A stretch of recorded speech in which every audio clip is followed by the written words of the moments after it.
Déadí Marisha Déadí Marisha Pagar or Drogheda Irish as Cathal mar agus Karen Green new agus Bemid Percy Raha new faoin couple rud nua agus ar island le chéile. Is san seo in Costa Good Friday, so happy Good Friday for you. And Karen, how are you keeping up yourself? How you going? Great, yeah, good. Good to see you again. Sean and Ma, Cathal, I think that's right, is it? That's Sean Mock, yes. You're surviving okay? Yes, a bit.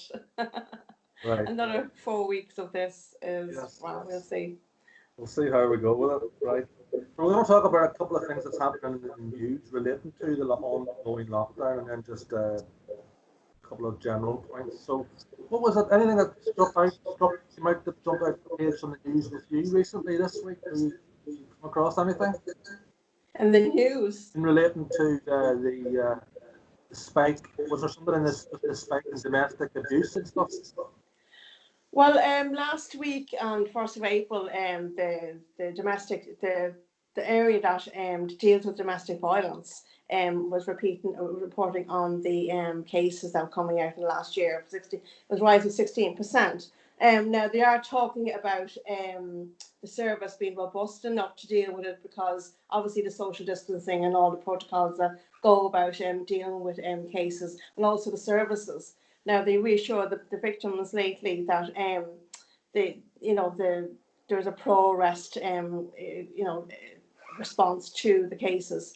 Now there is a launch of Operation Feast, which is dealt with by the Garda Victim Unit, the Garda Victim Support Unit. Now there's 28 offices around the country now that are dealing with this, and they're the ones who are going to be ringing the victims that already have been in touch with them, say, in the last year for years.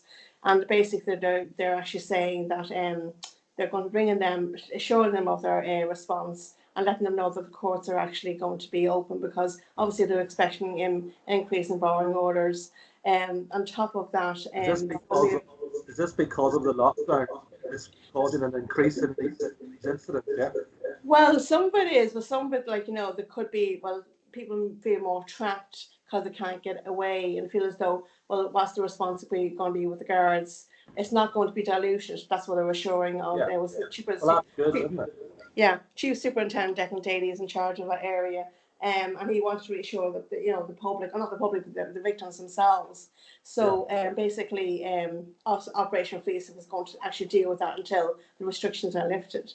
And it's reassuring to them, because obviously if you can't get out or you can't get to a shelter, the shelters are open. Now I did ring the Drogheda Women's Aid Shelter the last couple of days, and I did try to get stats of them. They're not really coming back to me, but if they are, all shelters are open. I did hear a couple of weeks ago that the shelters weren't taking anybody. That's not the case. So I'm conscious of the fact that maybe someone might be listening to this in relation to maybe they're caught up in this kind of situation. So being sure that the guards are going to respond appropriately, regardless of what's going on. More restrictions probably in the country now for the next 4 weeks. Now we've heard it on the news this afternoon till the 5th of May. Yeah. So it is a very important point. Yeah. I mean, domestic abuse, it's primarily, a lot of the time it's man on woman, but you do get a lot of abuse instances, women abusing men, and it's kind of, it's underreported in that way, but it's equally as destructive, isn't it? Yeah?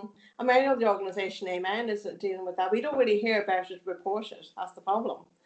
Now, when I was looking at this, I was looking at the Women's Aid website, and I come across coercive control. Now, coercive control is kind of an area that's been dealt with recently in the last legislation called Domestic Violence Act 2018 that came into power in January of last year. Now, there's a case that came up in the papers in February of this year in relation to a couple in Donegal in Letterkenny, and where a guy called Kevin Dunleavy was put in prison for coercive control. Now, it's dealt with under Section 39 of the Domestic Abuse Act 2018. Now, it's the first case so far, and basically he was done for ringing her for 4 months, 5,757 phone calls, a wealth harassment and threat to property abandonment. That sounds like kind of harassment, stalking behaviour. Yeah, it is, absolutely.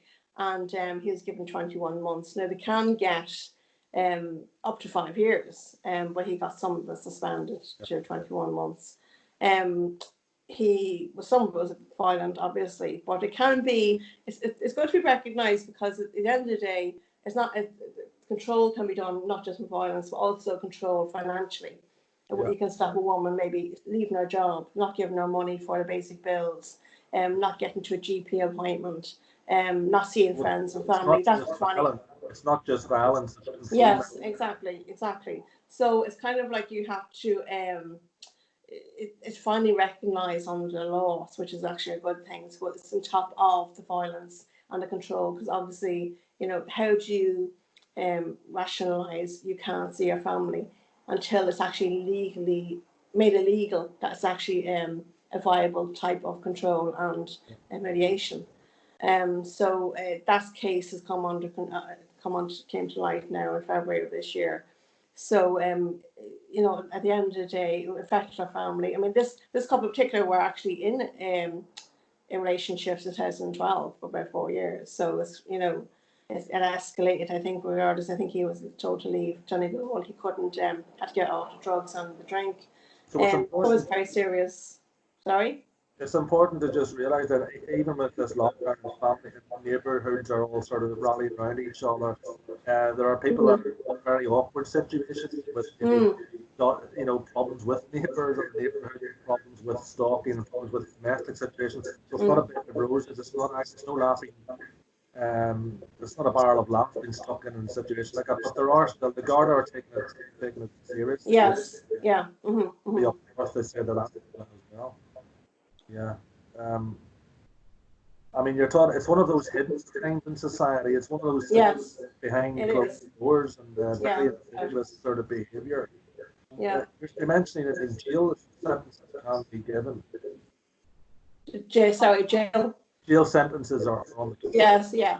I think as far as under the act, they can get either a fine or imprisonment up to 12 months, or they can get on indictment 5 years. So it's quite taken very seriously. Because you can't. You stop a woman from either paying her bills or even not even able to leave her house or to get a GP appointment. That is very serious, because you're controlling them. Because if they go against a partner, it could be threat of violence or rape or whatever. So it is insidious in fact. How do you explain and even say, well, listen, what have I done wrong to get myself into that situation, when really it's not their fault and it's recognised under the law. There's nearly a culture of blame, the culture of sort of victim shaming going on as well. Yeah, exactly. See, that's a wee bit like, as I say, it's one of those hidden crimes, and something that's quite current going on in Northern Ireland is a similar related crime is the issue around stalking. Stalking behaviour. I know in the British Isles, the only area that we don't have stalking legislation is Northern Ireland. Right. In England and Scotland have what they have stalking prevention orders, which are like ASBOs, which can be given out to prevent things getting to a state where to prevent the issue. At the minute, it's dealt with under harassment legislation, which is very, very hard to prove the case. They are talking about. I wrote to some constituents. I wrote to the Northern Ireland Justice, Naomi Long. Right. Back and assured that there will be a bill going through the Parliament or the Assembly in Northern Ireland. Part of the reason why I think we're behind the curve in the north is because we haven't had an assembly for years. It was back. Yes. Yeah. Not enacting any legislation, but again, it's one of those very insidious, disgusting crimes where people do things and get away with it, put under the radar, and the behaviour itself can be very hard to quantify. It looks innocuous to the passerby or the uninitiated, but to the victim, it's very, very real. Yes, it is. Yeah. I would like to, hopefully, with this new measure that they're bringing, to offer some reassurance to victims of this that the perpetrators will be, they know who they are. It's just the most cowardly behaviour that you could get, but they will be dealt with. They'll be put before the court. isn't where they belong. So it's the same as the abuse. It's just one of those modern day societal crimes it's been going undetected, but Yes. it has devastating effects on people's well-being. And, harassment's not deemed because you have to prove the course of conduct. It's very, very difficult, which is why they are bringing in the preventative measures in the north. You have it yourself. In relation to restrictive or the In relation to preventative measures, you have it in the south. We don't have it yet, but we're going to have it. And like I wouldn't be familiar with the stalking aspect of it in Ireland. So what do you want to talk about that? Because I was dealing with the coercive control. So what are we doing in the south? That is stalking is coercive control. It is a form of control used from a perpetrator onto the victim. And the people do get away with it because it's very hard to quantify. Yeah. It's very hard to prove it. But the preventive measures take evidence and deal with it before it gets to a stage where it gets violent or it gets destructive, even more destructive. So that's what I think is important. And it's very. I think I sent you something about the PSNI are taking it very Yes, you did. I did. I had a look at that. Seriously by the police department. Right. They're not really trained enough. It's not like one of these crimes where murder or assault or you have evidence or it's very as I say, it's on the radar. But that's something to regard. It's good to see that. Any other thoughts on that or? Well, when we started to do this particular topic, I looked at the digital side of stalking. Like the likes of Facebook, phones can use to track where the partner is. Revenge porn has always been on the news in the last couple of years. And what I found quite disturbing was they would threaten to put any private photos of their partner up online if they, just to kind of control them. And what even more. Yeah, blackmail. And they have private photos between a couple. The other thing I found was disturbing. I went to look on the Women's Aid website. They said that some men put their partners' photos up on escort sites without knowledge and permission, which is even more damaging. Probably more damaging than actually physical violence. How do you get past that? And that's even more disturbing. The even darker side of technology, while it's useful, it's not. It's actually soul destroying, and I'm actually shocked by that. Now, obviously, they give advice on how to protect yourself regarding that. Now, I didn't go into so much detail. Another one was they get their passwords of banking, and so they know where they're spending their money, so they know where they are. It's another way of controlling, getting passwords of banking online, so how much money they have, and it's another aspect of stalking that's on top of the old-fashioned way of following and phoning, Following and loitering and turning up at people's houses and people's places of work. Yes, well, I would just say it's encouraging to see that the authorities, the police on both sides of the border, will be taking action on these things. So it will give victims some reassurance going forward with the thing. Just today, I think it's been announced that you are having an extension to the lockdown for. You mentioned it before about early May. Tuesday, the 5th of May. Yes, right. Only heard about it that. Is that our release date? Even a lonely prisoner knows his release date. Yes, or a parole date or something, or temporary release at the weekend. Yeah, I would have it better when the prisoner. Well, we do have to take it seriously, but it just shows that it's going to. I will just touch on the point. Going back to the very start, the measures being taken to control the movements within within Ireland, within the Irish people, are quite severe. I agree with you. There are no measures taken yet on travel into the country. So I see that too. Yeah. The two things that I would point to, which were very damaging, the spread of the virus, was the Cheltenham Festival. Thousands of Irish went over there and weren't checked when they came back. And the Italy rugby game, where all the Italian fans were still allowed to come over and mingle with Yes. everybody. And it obviously caused massive spread of the virus. Yes. So, and yet Simon Harris, the Minister for Health, says that basically it's sacrosanct. Free movement of people as an integral part of the EU cannot be. Yeah. So Mm. see that there's a contradiction there, isn't there? Absolutely. And even today, I've seen posts being put up that the ferries are being allowed to be brought in, not just the planes, but ferries of people coming in from different countries.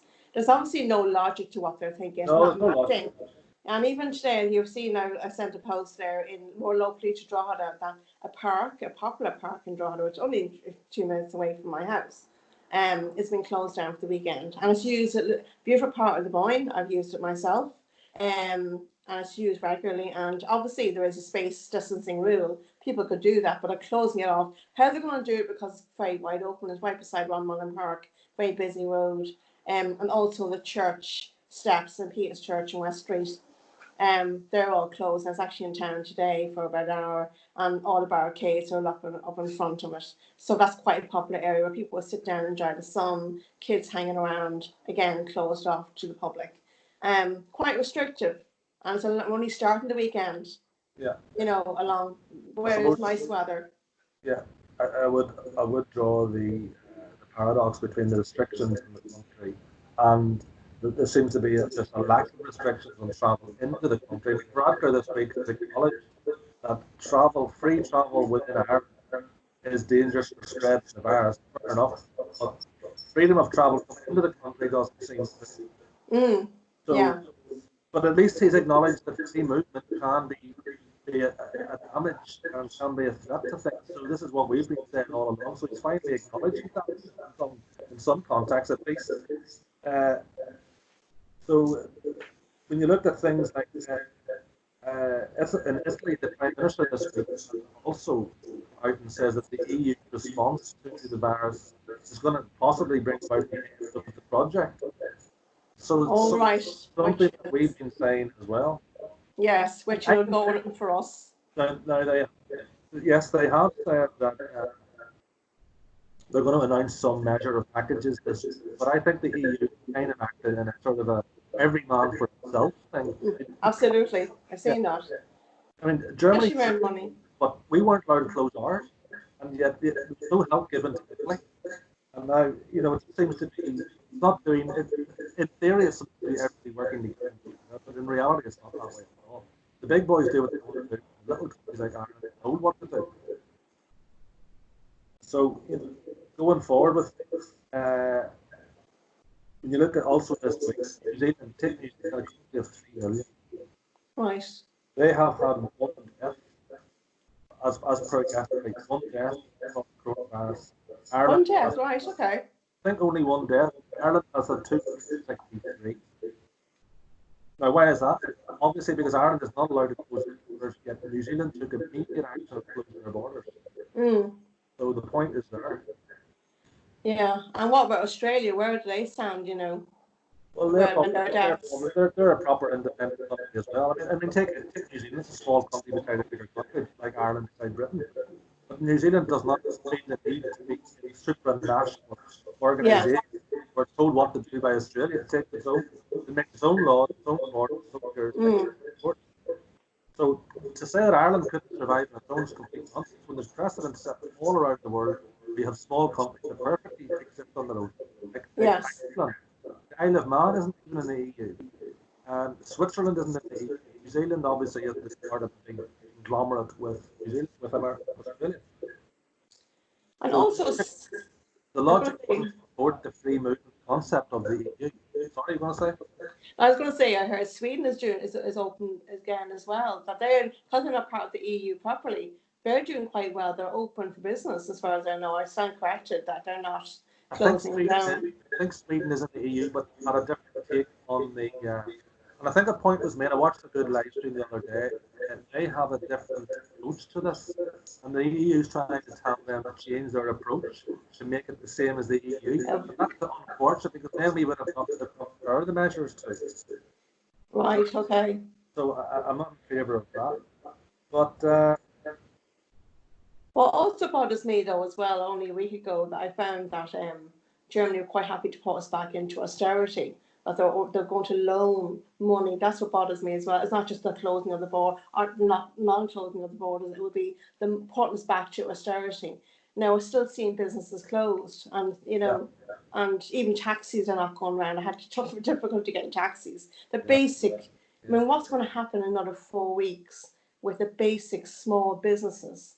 Looking yeah. around Drogheda, it's actually very, very sad. It's quieter than Christmas, and it's very difficult to look at. Well, it is very sad. I mean, one thing that was in the news today, a doctor in one of the parties in the north here suggested that they should be allowed to have, if a loved one is going to die, basically, that they should allow at least one member of the family to be there at the last moments. I think something like that would be exercising some common sense, and they would be taken through the measures and the protocol. What you have And to do. wearing gear. Yeah, wearing Yeah, PPE gear. I think Yes. it's incredibly. I mean, it's incredibly cruel to not have at least some person in the family to be with the loved one in the final moments.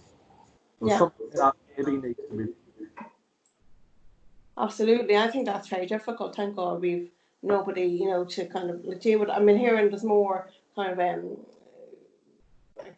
what do you call that word?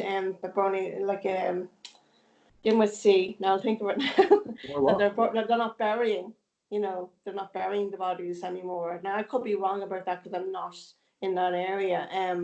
But I think it's very difficult. I mean, why you couldn't have a small amount of people, immediate family, even more than just one, because I mean they're going to have grandparents, kids, grandparents, husband and wife. If you had one and you respected the social distancing and you respected Yes, the in the cleanliness, church, in the church. yeah, in a very controlled environment, and it has been spoke about by I think it was he's a doctor, Dr. John Kyle, of one of the parties up in the assembly here did mention it. So it's something that may be looked at. But then again, they also said in the north, that I think they said there was only 80 people in intensive care.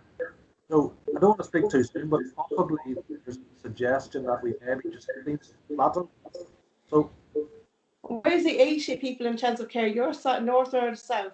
north, north. Right, okay, right. I know when I came back off work this week, our hospital in Dublin was full. I don't know how many beds is that.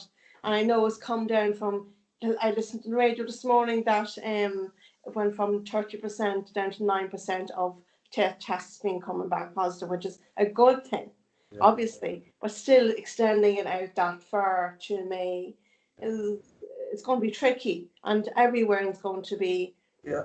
dealing with that, and business wise and work wise, is Are you on, socially. are you on part working from home then for one day a I week? I mean I can't work from home, unfortunately. The nature of my work, it doesn't allow that. And I know people can work from home. I know people who are working from home, say secretary can work from home because they can get into the system. But my nature of my work, it doesn't allow for that. I think it would Because I depend. need access to Yeah, charts. absolutely. It depends on the employment. I think it's under health and safety. It was always as far as it's reasonably practical. And I think from now on, in certain, if an employer can do it, there probably will be a lot more people to work from home. Obviously, not all employers like yourself it wouldn't be practical. But if it's Mm-hmm. practical, well, it will be someone that will be brought on board. It could be the new government, which some good might come out of it.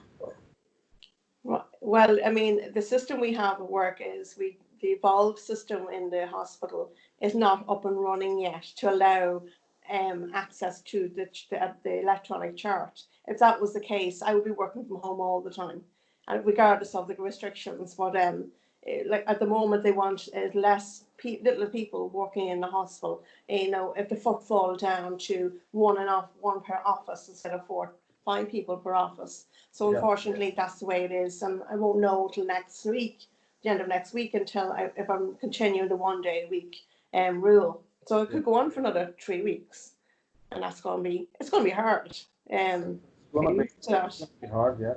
There's going to be I work. there'll be widespread redeployment and reassignments going on across the whole country. People's jobs will be basically put to one side. It's going to be we'll all be moved in different roles. In Unless, with yourself, is it?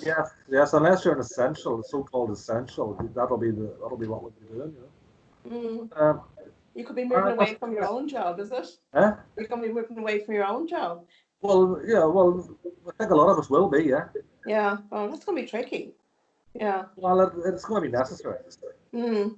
Mm. If it's not essential, if your job's not essential, you will be put into an essential job with this Mm. right? Mm. Okay, Karen, look, we'll wrap it up then, unless there's anything else you want to. No, I think that's really it. I mean, it's good to kind of report on what's a report that's an issue that's going to be very difficult. Domestic violence and stalking, and to have the services still in place. And Yeah. Gardaí are spread doing different roles that they probably weren't expecting to do. You know, I was actually coming home on Wednesday and seeing them on the M1 doing a checkpoint, which I never seen before. It's really, it's like they're really pushing down on travel and making sure people are not doing essential travel. But they're not going near buses. They're only going near cars, which is fine. So, I mean, I'm not restricted myself, which is good to a certain degree, so I can kind of go about my business as normal. But I know people are reporting different things to people on lines, but what can you do? It depends on which way you're traveling as well, cars wise. It was interesting. There was I think you were on the live stream last night that we had. We were Yeah. talking about what we could do to keep ourselves going, to keep our mechanism active. Yes. One of the ones was, and I'm going to mention it again, is getting the Irish language going, Karen. What you could do is maybe having a class an hour a day, or you could do that either. As I mentioned to you, I showed you. This is my first year book from St. Yeah. Patrick's. I'm impressed. Yes, it's still there with the old battered book. It's there from my very first day of learning Irish, 1980. And there you go. The very first words I learned in Irish. Just Jigwich, just right. So I remember a little bit about it anyway. Well, I mean, have a I little. Bug on Gilga. So that'll be your first lesson, Karen. Yeah, to do an hour a day, Curran But pan it's or being an taught by. tabla. Sorry. Curran pan or an tabla. Put the pen on the table. Sorry. Curran pan or an tabla. Oh, like a pen, write it down, is it? Put it on the table, yeah. Oh, right. Okay. All right. You've started, right? Okay. Okay. Miss Slanner, I'll have to say goodbye to you today. Okay. If I don't see you before Easter, product in a casket, have a good Easter, and we'll be in touch. And until the next Easter to you too, and enjoy your weekend. Thank you. Okay, until the next time, good you and Kira, I'll let Cathal agus Karen, good day, Shiv Sloan. Yes, long before. Long before. Yeah. Good night.